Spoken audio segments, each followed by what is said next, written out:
Hey everyone, welcome to सरकारी eight once again. तो इस वीडियो में जो है मैं आप सभी के साथ एक इंपॉर्टेंट अपडेट शेयर कर रहा हूं।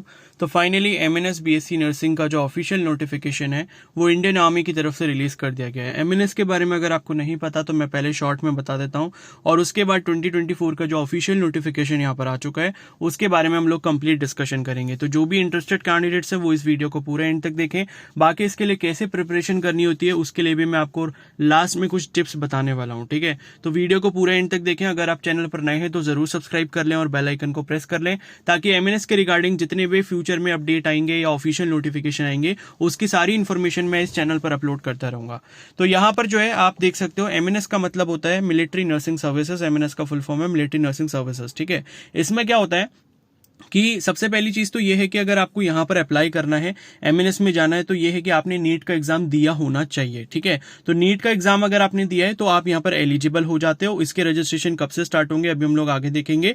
तो अगर आपने नीट का एग्जाम दिया है तो आप यहां पर अप्लाई कर सकते हो, और अप्लाई करने के बाद होता क्या है, आपकी शॉर्टलिस्टिंग होती है नीट के मार्क्स के बेसिस पर। यानी कि जितने भी बच्चे यहां पर अप्लाई करेंगे उनमें क्या है, ये कुछ कैंडिडेट्स को सिलेक्ट करते हैं। मान लो अगर इनके पास 300 सीटें हैं या 400 सीटें अगर हैं, तो आप ये मान सकते हो कि उसकी 10 गुना जो कैंडिडेट्स हैं उनको बुला लिया जाता है या 20 गुना बुला लिया जाता है। वो अभी मैं आपको बता दूंगा कितना होता है, ठीक है। तो मान लो 400 सीटें अगर हैं तो इन्होंने कहा कि भाई हम 4000 कैंडिडेट्स को जो है शॉर्टलिस्ट करेंगे। तो ये क्या करते हैं कि जितने भी एप्लीकेशन फॉर्म आए होते हैं इनके पास एमएनएस के लिए, तो वहां पर जो नीट के स्कोर्स होते हैं उन बच्चों के, उसके बेसिस पे ये मेरिट बनाते हैं। एंड मेरिट बनाने के बाद इन्होंने कहा कि हम क्या करेंगे, टॉप 4000 कैंडिडेट्स को शॉर्टलिस्ट करेंगे इंटरव्यू के लिए, ठीक है। तो ये क्या करते हैं, शॉर्टलिस्टिंग करते हैं। अगर शॉर्टलिस्टिंग में आपका नाम आ जाता है तो आपका एक कॉल अप लेटर आता है। कॉल अप लेटर आने के बाद क्या है, आपको इंटरव्यू के लिए बुलाया जाता है। वहां पर आपका इंटरव्यू होता है और मेडिकल प्रोसीजर होता है, ठीक है। तो पूरा आपका मेडिकल होता है बॉडी का, एंड पूरा मेडिकल चेकअप होता है। अगर आप मेडिकली फिट हो जाते हो, आपका इंटरव्यू अच्छे से हो जाता है। ये लगभग 3 से 5 दिन का प्रोसेस होता है,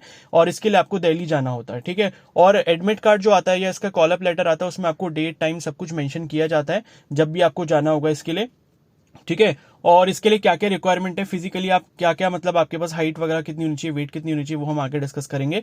तो उसके बाद अगर आपका मेडिकल वगैरह ये सब कुछ क्लियर हो जाता है तो आपको अकेडमी ज्वाइन करनी होती है, जहां पे आपको 4 साल का बीएससी नर्सिंग कोर्स करवाया जाता है। एंड 4 साल बीएससी नर्सिंग कोर्स करने के बाद आप जो है आर्मी में लेफ्टिनेंट की रैंक पे या ल्यूटिनेंट की रैंक पर जो है आपको कमीशन कर दिया जाता है। यानी कि 4 साल बाद आप एक नर्सिंग ऑफिसर भी हो और आप एक आर्मी ऑफिसर भी हो, तो आपको यहाँ पर डबल एडवांटेज मिलता है, ठीक है। तो यहां पर क्या है कि आपकी जॉब 100% कंफर्म है। आपको आर्मी में जॉब दी जाएगी 4 साल के बाद। 4 साल जब आप बीएससी नर्सिंग पूरा कर लोगे, तो जहां तक मुझे लगता है कि अगर आप कहीं पर एमबीबीएस के लिए ड्रॉप लेने की सोच रहे हो तो आपको यहां पर जरूर अप्लाई करना चाहिए। बिकॉज एमबीबीएस के लिए ड्रॉप लेना ये कोई एक सिक्योर ऑप्शन नहीं है। क्या पता नेक्स्ट ईयर भी शायद आप ना कर पाओ उस चीज को, लेकिन अगर आपको यहां पर अपॉर्चुनिटी मिलती है, अगर आपका सिलेक्शन हो जाता है, तो मैं इस ऑप्शन को बहुत अच्छे से मतलब प्रायोरिटाइज करूंगा, ठीक है। मतलब मैं ऊपर इसको प्रेफरेंस दूंगा अगर आप एक ड्रॉप और लेने की सोच रहे हो, और नीट में अगर आपका ठीक ठाक स्कोर है। बाकी नीट में कितने मार्क्स पर आपका यहां पर सिलेक्शन हो जाएगा वो हम आगे देखेंगे, ठीक है। तो ये आपको शॉर्ट में समझ आ गया होगा। अब ये सिर्फ और सिर्फ फीमेल कैंडिडेट्स के लिए, बॉयज यहां पर अभी अप्लाई नहीं कर सकते हैं, ठीक है। तो बॉयज के लिए क्या पता फ्यूचर में अगर कुछ भी ऐसा प्रोविजन आता है तो आपको बता दिया जाएगा, बट ये है कि अभी के अकॉर्डिंग जो है बॉयज यहां पर अप्लाई नहीं कर सकते हैं। तो आई होप ये चीज आपको ब्रीफ में थोड़ा सा समझ आ गई होगी। तो यहां पर क्या आपका सिलेक्शन होगा, सिलेक्शन के बाद आप अकेडमी जाओगे। कौन कौन सी अकेडमी है वो मैं बताऊंगा, कहां पर कितनी कितनी सीटें हैं। और उसके बाद 4 साल का नर्सिंग करने के बाद जो है आप आर्मी में एक ऑफिसर भी बनते हो, साथ में आप एक नर्सिंग ऑफिसर भी बनते हो। तो 2 अलग अलग प्रोफेशन आपको यहां पर फॉलो करने को मिल जाते हैं, ठीक है। तो चलिए स्टार्ट कर लेते हैं आप अपना डिस्कशन। तो यहां पर देखो सबसे पहली लाइन इन्होंने ये लिखी है, applications are invited from female candidates who have qualified NEET UG. तो अभी देखो नीट का रिजल्ट नहीं आया, नीट का रिजल्ट आने के बाद ही इनका प्रोसेस शुरू होगा।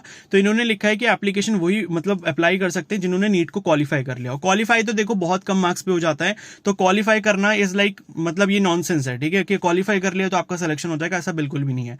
क्वालिफाई का मतलब है कि आप यहां पर फॉर्म भरने के लिए एलिजिबल हो गए हो, ठीक है। बाकी शॉर्टलिस्टिंग तो कैंडिडेट्स के मार्क्स के बेसिस पर होगी। मतलब ये कि जितने कैंडिडेट्स अप्लाई कर रहे हैं वहां पर जितने बच्चों ने अच्छा परफॉर्म किया होगा वही जाएंगे आगे, ठीक है ना। तो उसके बाद है admission to 4 year BSc nursing course commencing in the year 2024 at colleges of nursing under arm force medical services. तो ये जितने भी कोर्सेज आते हैं ये आपके एएफएमएस के अंदर आते हैं, आर्म फोर्स मेडिकल सर्विसेज। इसमें आपका एएफएमसी पुणे भी आता है, ये भी मैं आपको बता दूं, ठीक है। तो candidates will be selected for admission at colleges of nursing based on final merit cum choice prepared using NEET UG score, computer based test of general English and general intelligence, ठीक है। TOGI जी and psychological assessment and interview. तो यहाँ पर क्या होता है, जो आपका फाइनल सिलेक्शन होता है वो आपकी नीट का स्कोर प्लस उसमें इंटरव्यू का स्कोर प्लस वहां पे एक कंप्यूटर बेस्ड टेस्ट आपका करवाया जाता है जिसमें आपका जनरल इंग्लिश और जनरल इंटेलिजेंस का टेस्ट होता है। ठीक है, तो इन तीनों के मार्क्स को एड अप करके फाइनल आपकी मेरिट बनती है। अगर फाइनल मेरिट में आप आ गए तो आपका सिलेक्शन यहाँ पर कंफर्म हो जाएगा। ठीक है, उससे पहले आपको अपना मेडिकल आपका पूरा फिट होना चाहिए, आप मेडिकली फिट होना चाहिए, मेडिकल में आपको कोई भी प्रॉब्लम नहीं होना चाहिए, और उसके साथ साथ आपका इंटरव्यू अच्छा होना चाहिए एंड बाकी जो आपका टेस्ट है वो भी अच्छा होना चाहिए और नीट का स्कोर भी आपका अच्छा होना चाहिए। ठीक है, अब उसके बाद है यहाँ पर ये लिखा है कि भाई जो कैंडिडेट्स बीएससी नर्सिंग करना चाहते हैं एफएमएस इंस्टीट्यूशन से, तो पहली चीज तो इन्होंने क्वालिफाई किया हो, दूसरा उन्होंने रजिस्ट्रेशन किया हो ज्वाइन इंडियन आर्मी की वेबसाइट पे। अभी नहीं करना है, अभी जब होगा तो मैं बताऊंगा। ठीक है, कैसे होगा वो भी बताऊंगा। और उसके बाद जो स्क्रीनिंग प्रोसेस आपका बेस हॉस्पिटल दिल्ली कैंट में होता है, तो दिल्ली कैंट में इनका हॉस्पिटल है, वहीं पर इनका मेडिकल और इंटरव्यू सारा प्रोसेस वहीं होता है। ठीक है, एलिजिबिलिटी की अगर हम बात करें तो आप सिटीजन ऑफ इंडिया होने चाहिए। ठीक है, और अनमैरिड होने चाहिए, डिवोर्स भी चलेंगे कैंडिडेट, लीगली सेपरेटेड भी चलेंगे। और उसके बाद है नेक्स्ट डेट ऑफ बर्थ जो है वो आपकी 1 अक्टूबर 1999 से लेकर 30 सितंबर 2007 के बीच में होनी चाहिए। अगर इससे बाहर कहीं है आपकी डेट ऑफ बर्थ तो आप अप्लाई नहीं कर पाओगे। ठीक है, एजुकेशन क्वालिफिकेशन की बात करें तो आपने अपना 12th पहले ही अटेम्प्ट में कंप्लीट कर लिया होना चाहिए। ऐसा नहीं कि कोई कंपार्टमेंट वाला कैंडिडेट है या किसी ने एनआईओएस वगैरह से किया हो, मतलब एनआईओएस का तो मुझे कंफर्म नहीं है यहाँ पर, अगर लिखा भी नहीं है, लेकिन ये है कि इन्होंने ये लिखा है कि फर्स्ट अटेम्प्ट में आपका क्लियर होना चाहिए। ऐसा नहीं है कि कंपार्टमेंट आया था फिर आपने दोबारा एग्जाम दिया या फिर आपने जो रिपीट किया 12th को, तो वो कैंडिडेट यहाँ एलिजिबल नहीं होंगे। उसके साथ आपने फिजिक्स, केमिस्ट्री, बायोलॉजी और इंग्लिश के साथ जो है अपना 12th कंप्लीट किया हो और मिनिमम 50% मार्क्स आपके होने चाहिए क्लास 12th में एज अ रेगुलर स्टूडेंट। तो देखो यहाँ पर इन्होंने लिख भी दिया रेगुलर स्टूडेंट, इसका मतलब है एनआईओएस वगैरह के कैंडिडेट एलिजिबल नहीं है। ठीक है, उसके बाद फिजिकल स्टैंडर्ड की अगर हम बात करें तो मिनिमम आपकी जो हाइट है वो 152 सेंटीमीटर होनी चाहिए। ठीक है, नॉर्मल हाइट जो है आपकी 152 सेंटीमीटर होनी चाहिए। और उसके अलावा अगर आप हिल रीजन से हो या नॉर्थ ईस्टर्न स्टेट से हो तो आपकी हाइट 147 सेंटीमीटर मिनिमम होनी चाहिए। ठीक है, उसके बाद जो है अगर मान लो आपका 18 से एज कम है तो 2 सेंटीमीटर का आपको रिलैक्सेशन दिया जाता है। मान लो कि आप 150 सेंटीमीटर के भी हो और 18 साल से आपकी उम्र कम है तो भी आप यहां पर एलिजिबल हो जाओगे फिजिकल के केस में। और अगर आप नॉर्थ ईस्टर्न या हिल रीजन से हो तो आप 145 सेंटीमीटर पे भी एलिजिबल कर दिए जाओगे, लेकिन कंडीशन ये है कि आपकी एज 18 साल से कम होनी चाहिए। ठीक है, उसके बाद SC/ST कैंडिडेट्स के लिए लिखा है कि SC/ST सर्टिफिकेट जो है वो आपका फर्स्ट क्लास मजिस्ट्रेट, तहसीलदार या सब डिविजनल ऑफिसर से ही बना होना चाहिए। और उसके अलावा अगर आपके पास NCC सर्टिफिकेट है तो आपको ये अपलोड करना होगा फॉर्म में, इसका आपको बहुत ज्यादा एडवांटेज मिलता है। ठीक है, और उसके बाद नेक्स्ट यहां पर है तो शॉर्ट लिस्टिंग आपकी सबसे पहले होगी नीट यूजी स्कोर के बेसिस पे। ये मैंने आपको सारा बता ही दिया है, बाकी मैं आपको धीरे धीरे सारी इन्फॉर्मेशन अपनी अपकमिंग वीडियोस में बताता रहूंगा कि तैयारी वगैरह आपको कैसे करनी है। और ये वहां का प्रोसेस लिखा है कि आपका सबसे पहले वेरिफिकेशन होगा डॉक्यूमेंट्स वगैरह का। और देखो ये आर्मी है, ठीक है, यहां चाहिए होता है डिसिप्लिन, और अगर आपके डॉक्यूमेंट्स में कुछ भी गड़बड़ी निकलती है, इधर उधर होता है, आपने सारी चीजें अपडेटेड नहीं रखी है तो आपको फिर वहां पर पहले ही रिजेक्ट कर दिया जाएगा, यानी कि मेडिकल में भेजने से पहले आपको बाहर कर देंगे। तो सबसे पहले यहाँ पर डॉक्यूमेंट वेरिफिकेशन होता है जब आप वहां पर पहुंचते हो, और डॉक्यूमेंट वेरिफिकेशन जब आपका कंप्लीट होता है उसके बाद ही आपके साथ जो भी मेडिकल प्रोसेस होना है वो उसको स्टार्ट किया जाता है। ठीक है, उसके बाद यहां पर जो टेस्ट ऑफ जनरल इंटेलिजेंस है, जिसे TOGIGE करके बोलते हैं, ये आपका 40 MCQ का टेस्ट होता है जिसमें हर MCQ का मार्क्स 2 मार्क्स के बराबर होता है। तो टोटल 80 मार्क्स का टेस्ट होता है आपका, और इसमें नेगेटिव मार्किंग 0.5 की होती है। तो ये 40 क्वेश्चन को आंसर करने के लिए आपको आधा घंटा यानी कि 30 मिनट दिए जाते हैं, जो कि आपका ऑनलाइन कंप्यूटर पे होता है। ठीक है, तो ये भी आपका वही तभी होगा जब आपका 3 दिन से 5 दिन का प्रोसेस चल रहा होगा। तो ये सारी चीजें पैरेलली चलती रहती हैं। ऐसा होता है कि जिस बैच को बुलाया जाता है उसमें से कुछ बच्चे CBT एग्जाम दे रहे होते हैं, कुछ बच्चों का इंटरव्यू चल रहा होता है, कुछ बच्चों का मेडिकल चल रहा होता है। तो ऐसे ये सारी चीजें बैच की जो है अलग अलग कैंडिडेट्स को ग्रुप में बांट दिया जाता है, उनका ये सारा काम पैरेलल चलता रहता है, और ये 3 से 5 दिन के अंदर कंप्लीट होता है। तो किसी का 3 दिन में भी हो जाता है, किसी का 4 दिन लग जाता है, किसी का 5 दिन भी लग जाता है। ठीक है, तो ये आपका पूरा प्रोसेस रहेगा। तो 720 तो आपके नीट के हो गए और 80 मार्क्स इसके हो गए 800। ठीक है, और उसके अलावा बाकी कुछ वेटेज आपका इंटरव्यू प्रोसेस का रहता है। और उसके बाद मेडिकल एग्जामिनेशन लिखा है दिल्ली कैंट बेस हॉस्पिटल में ही होगा। और उसके बाद जो है फाइनल सिलेक्शन में आप देख सकते हो नीट यूजी का स्कोर, TOGIGE का स्कोर और आपका इंटरव्यू का स्कोर, इनके तीनों के स्कोर के बेसिस पर मिलाकर आपकी मेरिट लिस्ट बनाई जाएगी, और मेरिट लिस्ट में अगर आप आ जाते हो तो आपका फाइनल सिलेक्शन यहाँ पर हो जाएगा। और यहाँ पर ध्यान रखना कि यहाँ पर कोई भी रिजर्वेशन वगैरह का बेनिफिट नहीं है, यानी कि आप सोचो कि ओबीसी का रिजर्वेशन होता है, ओबीसी के लिए इतनी सीटें रिजर्व है, SC के लिए इतनी सीटें रिजर्व है, ऐसा कुछ भी यहाँ पर नहीं है। रिलैक्सेशन जो मिलता है वो मैंने बताया, जैसे कि हाइट वगैरह के केस में उन्हीं को मिलेगा जो हिल रीजन या नॉर्थ ईस्टर्न स्टेट्स हैं या ट्राइबल कम्युनिटी से शायद। ठीक है, तो तो शायद ट्राइबल कम्युनिटी के लिए भी होगा।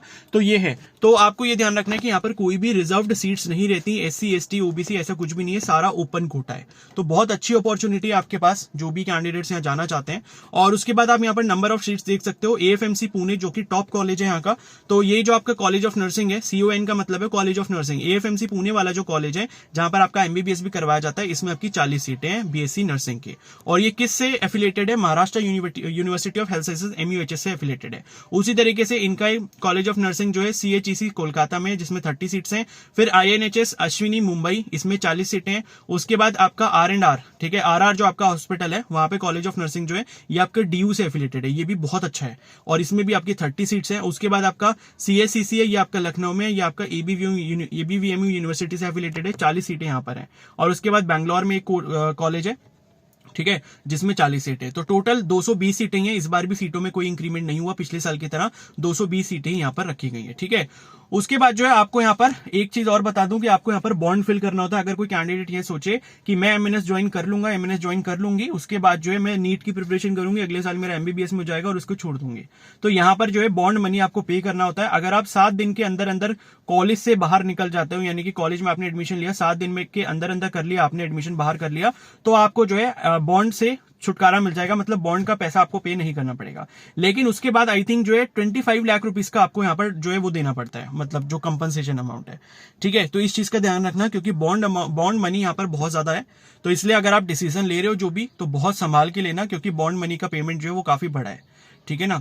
और बाकी अप्लाई कैसे करना होगा, यहाँ पर इसके बारे में इंफॉर्मेशन इन्होंने दी हुई है कि इंटरेस्टेड कैंडिडेट्स जिन्होंने नीट यूजी जो है क्वालिफाई करा है, वो ज्वाइन इंडियन आर्मी की वेबसाइट से कर सकते हैं। मैं बता दूंगा कैसे करना होगा, उस पर मैं पूरी वीडियो यहाँ पर अपलोड कर दूंगा, ठीक है। और यहाँ पर ये लिखा है कि जो कैंडिडेट्स हैं उनको 200 रुपए की ऑनलाइन एप्लीकेशन फॉर्म की फी पे करनी होगी, SC और ST के कैंडिडेट्स के अलावा। SC ST को शायद फी पेमेंट से यहाँ पर छुटकारा दिया गया है, वो उनको यहाँ पर फी पे नहीं करनी होगी। बाकी जो कैंडिडेट्स हैं उनको यहाँ पर फी पेमेंट 200 रुपए का करना होगा फॉर्म फिल करने के लिए, ठीक है।